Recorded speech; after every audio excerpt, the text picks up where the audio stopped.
اور یہ بہت خوشی کی خبر ہے، یہ اعزاز ہے ہم سب کا، پاکستان کا، اور ایک نوجوان قاری صاحب ہیں جنہوں نے مقابلے میں حصہ لیا۔ یہ دبئی میں مقابلہ ہوا، الشیخ راشد بن محمد آل مکتوم، انہوں نے تلاوت کا یہ 14 نمبر ہے، شاید 14واں مقابلہ ہے جو انہوں نے کروایا ہے۔ اس سے پہلے سعودی عرب میں بھی ہو چکے ہیں، تو وہاں ہمارے پاکستان کی نمائندگی کرنے والے قاری صاحب، بہت خوبصورت آواز ہے، قاری سلمان محمود المدنی صاحب، انہوں نے دوسری پوزیشن حاصل کی ہے۔ ڈاکٹر صاحب کتنا دل خوش ہوتا ہے کہ جب آپ قرآن مجید پڑھنے میں عالمی طور پر کوئی پوزیشن لے کے پاکستان آئیں۔ ڈاکٹر صاحب اس مسابقے میں یا کہہ لیجئے مقابلے میں 200 قراء کرام نے حصہ لیا، تو 200 قراء کرام میں سے 3 خوش نصیب، ایک وہیں دبئی کے ہیں، ان کی اول پوزیشن آئی، دوسرا اعزاز اللہ تعالیٰ نے پاکستان کو دیا کہ ہمارے قاری صاحب نے دوسرا جیتا، تیسری پوزیشن آئی ہے بنگلہ دیش کی۔ تو پہلے تو ڈاکٹر صاحب یہ وطن جو اسلام قرآن کے نام پر لیا گیا، بڑی کھیلوں کے تمغے آتے ہیں، میڈل آتے ہیں، ورلڈ کپ جیت کے ہم لاتے ہیں، لیکن یہ والی خبر آپ اس کو کیسے دیکھتے ہیں؟ دیکھیں، اس کو میں پہلے تو عمومی طور پر یہ تبصرہ کرنا چاہوں گا کہ یہ پاکستانی قوم ہے، اس کے اندر جو ٹیلنٹ ہے وہ پوری دنیا کے مقابلے میں ناقابل یقین ٹیلنٹ ہے۔ واہ! یعنی یہ اپنی جہالت کے باوجود اوورال جو ہم دیتے ہیں، الٹریسی کے باوجود، لاپرواہی کے باوجود جو ٹیلنٹ ان کے پاس ہے وہ شاید دنیا میں کسی قوم کے پاس نہیں، اور یہ نیچرل ٹیلنٹ ہے۔ اور اس کو آپ دیکھتے ہیں کہ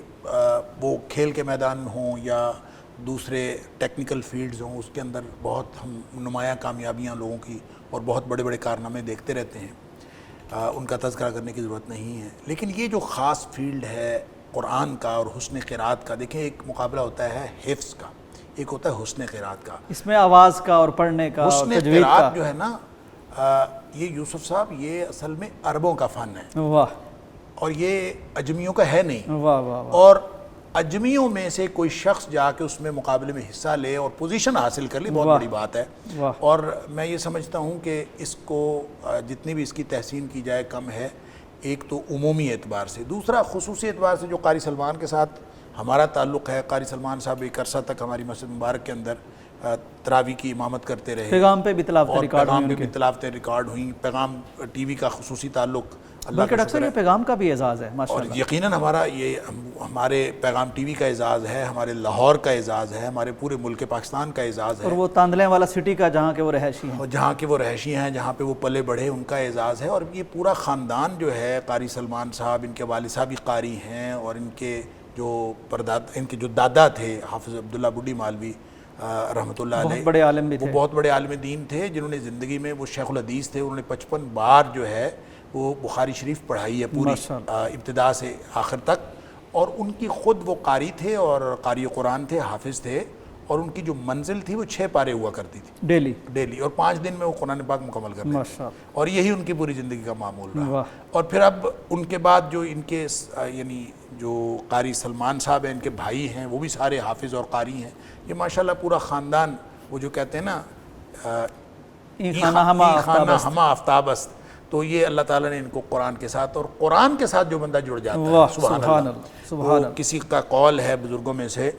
کہ لم ارى خلیلا یرفع قدر خلیلہ بالقرآن،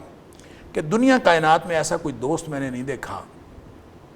جو اپنے دوست کی اتنی عزت بڑھاتا ہو جتنی قرآن بڑھاتا ہے۔ تو جس نے قرآن سے دوستی کر لی، پھر وہ اس کو اعزاز، یہ قرآن کی دوستی، قرآن کا ساتھ، قرآن کا صاحب قرآن ہونا، یہ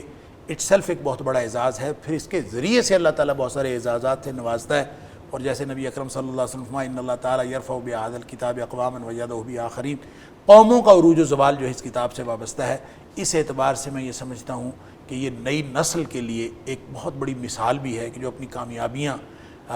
قرآن کے بغیر دنیاوی علوم میں ڈھونڈ رہے ہیں، اور جو ادھر ادھر کامیابیاں لینے کے لیے اپنی پورا سرپٹول کر رہے ہیں، ان کو چاہیے کہ قرآن سے جڑ جائیں، اور قرآن عالمی لیول کے اعزازات دیتا ہے، اور اس طرح کے اعزازات سے نوازتا ہے کہ پھر وہ عزت قدر پوری دنیا میں جانی جاتی ہے۔ جناب قاری صاحب، سلام ہے آپ کو ہماری طرف سے، پیغام کی طرف سے، بلکہ پوری پاکستانی قوم کی طرف سے، اور ہر اس شخص کی طرف سے جو قرآن سے محبت رکھتا ہے۔